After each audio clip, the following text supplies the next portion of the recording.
Guys, what's going on? I hope you guys are well. I hope you guys are staying safe. I hope you guys are all well. Guys, smash the like button on this video. Let's get the likes up to 70, 80 likes.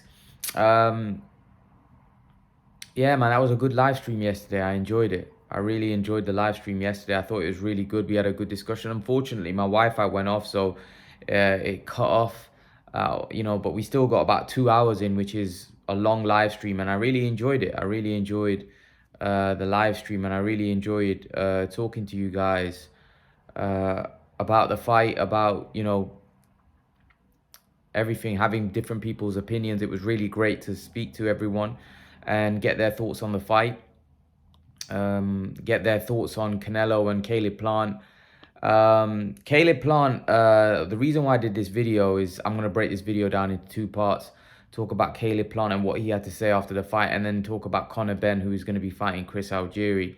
Caleb Plant basically said that he'll be back and he'll become world champion again.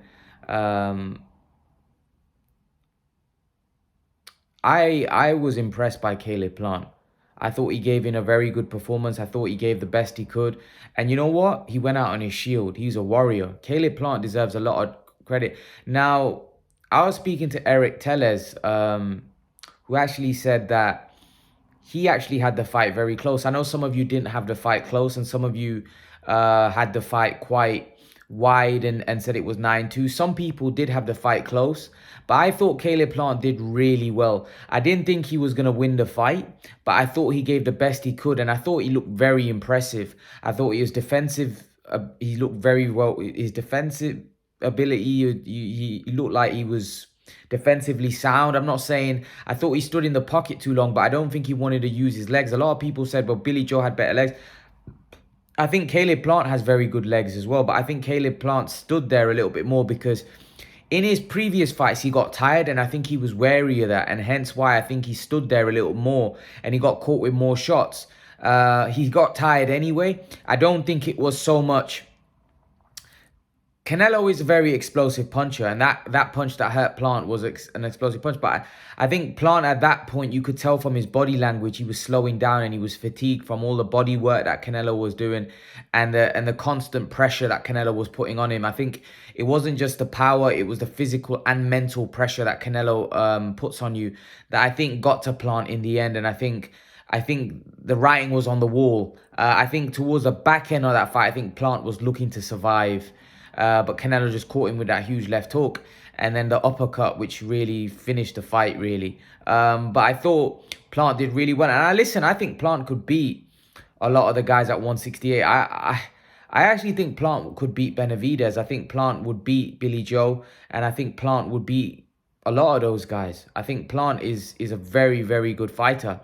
I think people before the fight were underestimating Plant's boxing ability. Plant was very good.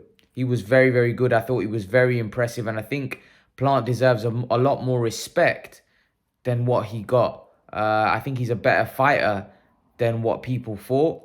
And I thought he put in a much better performance than what people thought. And I do think he can come back and be champion again. As long as he's not fighting Canelo, I do think Caleb Plant can come back and become a champion again. I think Caleb Plant has a lot of ability. I think he's a great fighter. And I definitely think Caleb Plant has the ability to come back and be a champ again. So, yeah, I'm looking forward to Caleb Plant's future. He's a warrior. He went out on his shield. He deserves a lot of credit. He deserves a lot of respect for going out on his shield. And I believe that Caleb Plant will be back. I think Caleb Plant will be back, and Caleb Plant will show that he's a top 168 pounder. I was really impressed. I thought he gave as good as he could give, and yeah, I think he's got nothing to be ashamed of losing to Canelo. Canelo's one of the best out there. He's 21-0. He didn't have the experience, yet he still put in a very, very good performance. I thought he was disciplined. I thought, he boxed well, and he showed why he would be a problem for any super middleweight out there. Sometimes when you reach the top like Caleb did, it's hard to get motivated in a fight, because let's not forget, his next fight the payday won't be as big. Now, it will be big because regardless, it won't be. He'll probably never get a Canelo payday again. But it still be significant because his name has definitely got out there. His popularity is definitely increased, and he put in a valiant performance. So he's definitely probably going to be a guy that makes seven figures now moving forward. And he's probably over that one fight, he secured his future. So I think Caleb is going to do just fine. But I think what we're gonna find out is how much ambition and hunger Caleb has after that defeat. We saw Canelo, that defeat against Mayweather, motivated him, and he came back and he became one of the biggest stars in boxing. I'm not saying Caleb is gonna do that, but Caleb could definitely go on to have a successful career as well. He may not be on Canelo's level, but he can still go on to have a successful career after a defeat, especially when you lose to one of the best fighter in the world. There's no shame in that. So hopefully Caleb can come back and Caleb can become a champion again. I definitely think he has the talent and ability to do so. It's just whether he'll have the hunger, because let's not forget, Caleb after that fight has made a lot of money. So, as we know, when you made that kind of money, it's hard to get motivated. As Marvin Hagler used to say, it's hard to get out for your early morning runs when you're wearing silk pajamas. So, yeah, let's see what Caleb decides to do next. I thought, although, he took some shots in there, I don't think it was a really, like it wasn't a Billy Joe type of injury. He never suffered any injuries where, it could end your career. I thought he performed very well. There wasn't any marks on him as well. The cut didn't really open up, which was expecting to.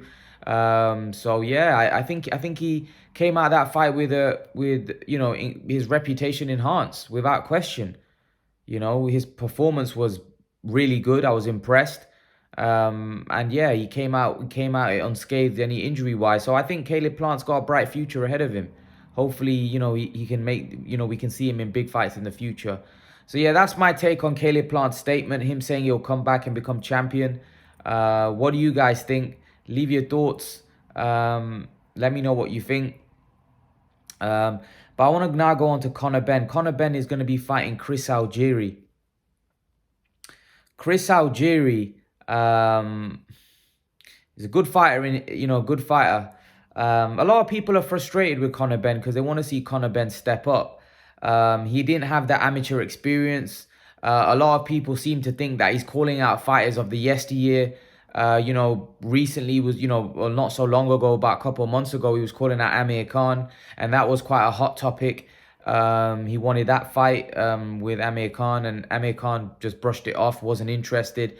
I don't know. It's a difficult one for Conor Benn because he doesn't have a lot of experience at the minute, and the welterweight division is stacked.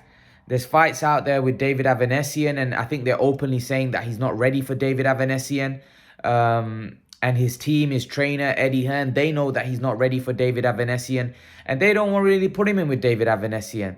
Now, Avanesian's a good fighter. He's a decent fighter, but if Conor Benn has aspirations of going on for fighting for a world title, and when you bear in mind the kind of fighters that there are in the welterweight division, he needs to beat guys like David Avanesian. David Avanesian is a strong guy. He's a pressure fighter, comes forward. I don't know if I don't think Conor Benn beats him. And there's many other guys out there that probably beat Conor Benn in the welterweight division. But what they're doing is they're trying to fight guys like Chris Algieri, and Chris Algieri's best days were at 140. And what they're trying to do is they're trying to get these guys that have a name and did things in the past that were former world champions, and they're trying to use their name by trying to increase Conor Benn's profile and say, look, Conor Benn's beating him, he's beating him, he's beating him, but he's not really being put in a 50-50 fight. Now, if Chris Algieri turns up, the old Chris Algieri, he may even beat Conor Benn. But the fact is, Chris Algieri has been very inactive. I think he's a commentator now. I don't know what Chris Algieri's got left. And I can understand why Conor Benn and Eddie Hearn are looking to put Conor Benn in these type of fights. But I just don't know what it means in terms of getting him a world title shot, because I don't think Chris Algieri is a top 20 welterweight right now. Let's be honest. So is anyone really that interested in watching Conor Benn v Chris Algieri? I don't know. What does it really do for his development? I'm not sure. I'm not sure. I would prefer to see him in a fight like David Avanesian. I think that's a fight that really needs to be made. Because if like there's no shame in losing. The problem is if you keep fighting these type of guys, I just don't think that like. And Chris Algieri is a good fighter, but I think he's inactive and he's old. He's past his best. Hence why I don't know whether that's going to do anything for Conor Benn's development. Conor Benn now is at a stage where he probably needs to fight somebody where he could lose. Now, maybe Chris Algieri is that guy. Maybe Chris Algieri might beat Conor Benn. But why not go into like a 50-50 fight with someone like David Avanesian? David Avanesian's probably a top 15 welterweight. I wouldn't say David Avanesian's a top 10 guy. You know, is like, look at the 7-8 guys. Like Kavaliauskas stopped David Avanesian. Kavaliauskas knocked out David Avanesian. Right? And is Kavaliauskas a top 10 welterweight? Possibly, yeah.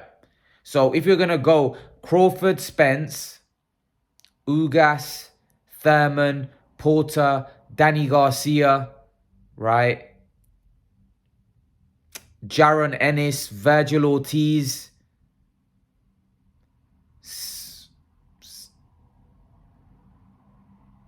Yeah, so do you see what I mean by the what I mean by the welterweight division?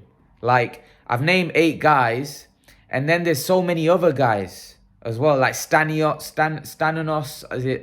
Sorry, I'm butchering his name. I don't know how to say his name, but there's him. There's so many other guys. Like, and then probably Mean Machine 10, probably Kavaliauskas number 10. This is what I mean. David Avanesian is not even a top 10 welterweight, in my opinion. So Conor Benn's not even confident going in with not Conor Benn, so to speak. It's more his management and his trainer. They're not even confident putting him in with David Avanesian, who's not even a top 10 welterweight. So that just tells you where they think Conor Benn's at this minute. And Chris Algieri, for me, is not a top 20 welterweight. There's probably 20 welterweights better than Algieri at this point. So yeah, I don't know what you guys make of it. I don't know what you guys make of it. Do you want to see Conor Benn in with David Avanesian? I think that's the realistic fight. I think after the Algieri fight, I think that will be the fight to make if he gets through Algieri. But leave your thoughts, guys. Let me know what you think in the comment section below. Let me know what you think about what I've just said. And guys, remember to please like, share, subscribe to my channel. I'll see you guys in the next video. Peace.